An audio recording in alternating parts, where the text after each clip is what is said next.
this whole idea that depression is somehow an unnatural response to a circumstance.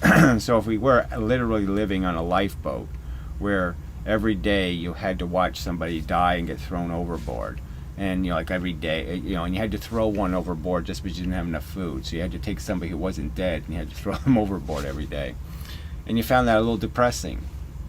What, you're crazy? You're looking at it the wrong way.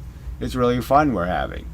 So we know we live in a world that's very cruel and very, lots of tragedies happen. And if you know any people, I know a very limited number of people, I have to admit. I interact with very few, but I do know maybe 10 people.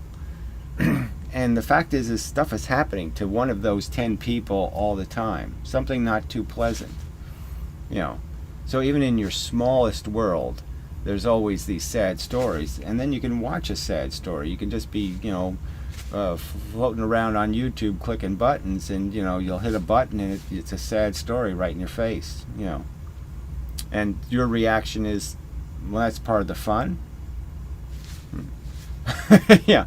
So I don't mind. You can call me a depressive, you can call me lots of names, but you haven't demonstrated that any of my reactions to the realities in the world are in any way inappropriate or nonsensical, that somehow there's not logical continuity between the fact that I care about my welfare and understand how important it is I don't suffer, and I can also understand how important it is that other people don't suffer. And that when they're suffering, it's essentially an attack against my welfare.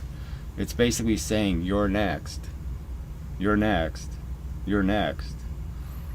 And I'm reacting to that by saying, oh shit, I don't want to be next.